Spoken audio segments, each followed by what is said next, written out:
করতে হবে স্পিকিং এর ক্ষেত্রে আপনাকে কথা নিড প্রয়োজনীয় আসছে যে Did my schooling at Holodia High School in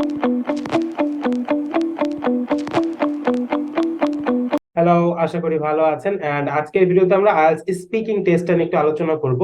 আমাদের আইএলটিএস স্পিকিং নিয়ে আমাদের ভিতরে অনেকগুলো মিস্টেক আছে, আমাদের কিছু ভুল পারসেপশন আছে, আমাদের অনেকগুলো ভুল টিপস এন্ড ট্রিক্সও দেয়া হয়, এগুলো নিয়ে আমরা আজকে আলোচনা করব। এট ফার্স্ট আমরা দেখবো যে বডি ল্যাঙ্গুয়েজ নিয়ে আমাদেরকে যে কথাগুলো সবসময় টিচাররা বলে এগুলো কতটুকু অ্যাকুরেট, এন্ড দেন ফর্মাল এবং ইনফর্মাল যেই আমাদের ল্যাঙ্গুয়েজটা আছে এটা নিয়ে আইএলটিএস কি বলছে, অফিসিয়াল পেজগুলো কি বলছে, এন্ড লাস্টে আমরা যেটা দেখবো হচ্ছে আনকমন ভোকাবুলারি ইউজ করার কথা। বারবার যে আমাদেরকে বলা হয় যে বিভিন্ন রকম ভ্যারাইটির ভোকাবুলারি তোমরা ইউজ করো, অনেক কঠিন কঠিন ভোকাবুলারি ইউজ করো, এটা কতটুকু অ্যাকুরেট। ওকে, সো আমরা এই মিস্টেকস গুলো নিয়ে আমরা একটু আলোচনা করব। চলেন এট ফার্স্ট আমরা দেখি আমাদের বডি ল্যাঙ্গুয়েজ। বডি ল্যাঙ্গুয়েজটা কতটুকু ইম্পর্টেন্ট আমাদের আইএলটিএস স্পিকিং টেস্টের জন্য, ঠিক আছে?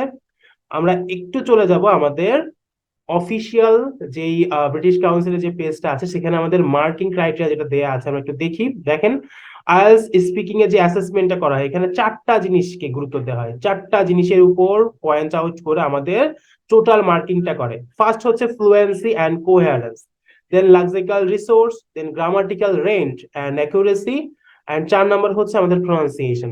এই চারটার কোথাও কিন্তু আমাদের বডি ল্যাঙ্গুয়েজ নিয়ে কোনো কিছু উল্লেখ করা নেই, ঠিক আছে? ওয়েল, একটা জিনিস যদি আমরা একটু খেয়াল করি, দেখেন এইখানে আমাদের আইডিপির একটা আর্টিকেলে বলা আছে, দেখেন এখানে being polite and courteous will help me score better। এটা একটা আমাদের ভুল পারসেপশন যে আমরা যদি একটু পোলাইট থাকি, যদি খুব বেশি সম্মান শো করি, আমাদের হয়তো মার্কটা একটু বেশি দেবে।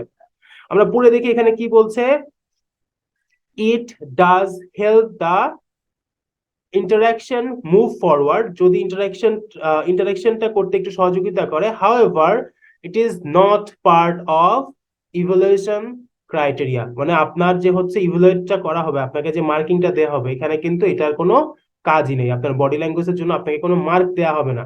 সো আমাদের প্রথম যে মিথটা সেটা হচ্ছে আমাদের বডি ল্যাঙ্গুয়েজ নিয়ে, যে আপনার বডি ল্যাঙ্গুয়েজ, আই কন্টাক্ট এগুলো যদি ভালো হয় আপনাকে নাম্বার বেশি দিবে। আপনি সবকিছু উল্টাপাল্টা বলতেছেন, আপনার বডি ল্যাঙ্গুয়েজ ভালো হয়ে কোনো লাভ নাই, ঠিক আছে? আমরা আইডিপি থেকেও দেখলাম সেম জিনিসটা বলছে, এবং ব্রিটিশ কাউন্সিল থেকে আমরা মার্কিং ক্রাইটেরিয়া দেখলাম, যেখানে কিন্তু আমাদের মার্ক ডিস্ট্রিবিউশনে কোনো রকম বলা নেই যে আমাদের বডি ল্যাঙ্গুয়েজের উপরে কোনো মার্ক আছে। সো আমাদের এখানে করণীয় কি, রাদার দেন বডি ল্যাঙ্গুয়েজের উপরে আমরা ফোকাস করে আমরা কি করব, আমরা একটু প্লয়েড থাকার চেষ্টা করবো, আমরা একটু কুল থাকার চেষ্টা করব। আমি বলছি না যে আপনি একেবারে বেয়াদবি করেন, আপনি যেটা করবেন যে আপনার বডি ল্যাঙ্গুয়েজের উপর কম খেয়াল করে আপনার হাতে যে টপিক গুলো আছে, যে টপিকটাতে আপনি কথা বলছেন ওইটার উপর একটু কনফিডেন্স শো করতে, এবং just try to be normal. মনে করেন যে একজন মানুষের সাথে কথা বলছেন, এতটুকুই, কোনো এক্সাম দিচ্ছেন বা এরকম কোনো কিছু না। ওকে, ওয়েল, সেকেন্ড যে আমাদের মিথটা আমাদের আছে সেটা হচ্ছে ফর্মাল এবং ইনফর্মাল। আমাদের একটা টপিক নিয়ে যে আমরা ফর্মাল ইংলিশ ব্যবহার করবো আইএলটিএস নাকি ইনফর্মাল ইংলিশ ব্যবহার করব। প্রথমে আমি দেখিয়েছি যে আমাদের মার্কিং ক্রাইটেরিয়াতে কিন্তু এরকম কোনো কিছু উল্লেখ নেই, ফর্মাল এবং ইনফর্মাল কোনো কিছুই উল্লেখ নেই।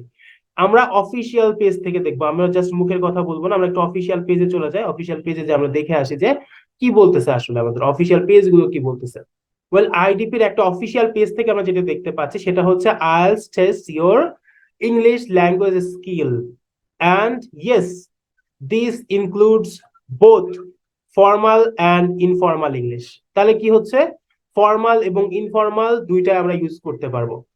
আমরা ফ্রেজাল ভার্ব আছে, আমাদের লোকাল ওয়ার্ডস আছে কিছু, এগুলো ব্যবহার করতে পারবো আমরা, কোনো প্রবলেম নাই। সো এখানে ফর্মাল এবং ইনফর্মাল নিয়ে আমাদের একদম ক্রিস্টাল ক্লিয়ার ভাবে ধারণা দিয়ে দিয়েছে যে এটা একটা ভাষাগত পরীক্ষা, যে ভাষা কতটুকু আপনি পারেন। এখানে শুধু ফর্মালি থাকতে হবে এরকম কোনো কিছু না, আপনি চাইলে ইনফর্মালেও কথা বলতে পারবেন, ঠিক আছে? আমরা এটা ক্লিয়ার আমাদের ফর্মাল এবং ইনফর্মাল আইএলটিএস এর স্পিকিং টেস্ট নিয়ে। এরপর আমাদের যে টপিকটা আছে সেটা হচ্ছে আমাদের ভোকাবুলারি, আনকমন ভোকাবুলারি ব্যবহার করতে বলে। অনেক টিচারই আছে বলা যে খুব বড় বড় আনকমন ভোকাবুলারি ব্যবহার করবেন, আপনি ইউটিউবে গেলে প্রচুর ভিডিও দেখবেন যেখানে বলছে আনকমন বড় ভোকাবুলারি ইউজ করলে অনেক বেশি মার্ক পাওয়া যায়, হুইচ ইজ টোটালি ইনকারেক্ট, যেটা ইনকারেক্ট, এটা একটা ভুল। আপনারা দেখেন এখানে কি বলছে, খুব ইজিলি যদি আমরা খেয়াল করি, don't use big and unfamiliar words, বড় এবং আনফ্যামিলিয়ার ওয়ার্ড ইউজ করো না। এটা কি করবে, এটা আপনার কনসেন্ট্রেশন নষ্ট করে দিবে। এখানে আইডিপির একটা অফিসিয়াল পেজ থেকে তারা বলে দিচ্ছে টিপ নাম্বার 2 তে, don't use big and unfamiliar words. Okay, well, uncommon vocabulary ব্যবহার করা যাবে না, আনকমন কঠিন ভোকাবুলারি ব্যবহার করার কথা সরাসরি আইডিপি যে অফিসিয়াল পেজটা আমরা দেখলাম সেখান থেকে না করছে।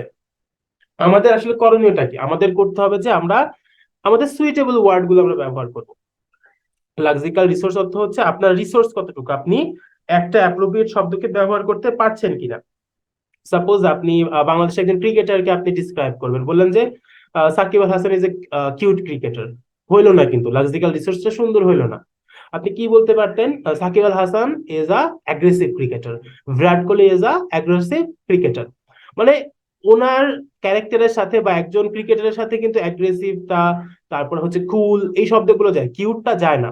সো লজিক্যাল রিসোর্সটা কাইন্ড অফ এরকম যে সুইটেবল ভোকাবুলারি ব্যবহার করছে কিনা। আনকমন অনেক বড় বড় ভোকাবুলারি ইউজ করতে যে অনেকেই কিন্তু নাম্বার কম পায়, কারণ তারা কনফিউজ হয়ে যায় কি বলবে না বলবে, এবং তাদের ওইখানটাতে প্রবলেম হয়। সো আইডিপি এবং ব্রিটিশ কাউন্সিল এক্স্যাক্টলি সেম জিনিসই বলছে যে আমরা লজিক্যাল রিসোর্সটাতে ভ্যারাইটি শো করবো এবং সুইটেবল ওয়ার্ডস ইউজ করবো। সো আই গেস আপনাদের উপকারে আসবে আমরা যে বিষয়গুলো নিয়ে আলোচনা করলাম।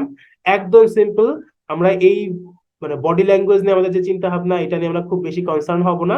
আমরা জাস্ট নর্মালি বসে থাকার চেষ্টা করবো, যার সাথে কথা বলছি মনে করবো যে একজন পরিচিত লোকের সাথে আমি ইংরেজিতে গল্প করছি, ঠিক আছে? বডি ল্যাঙ্গুয়েজটা অত বেশি মেটার করছে না, আই কন্টাক্ট জাস্ট মেনটেন করেন, এটা আপনাকে একটু কনফিডেন্স দিবে, এতটুকুই।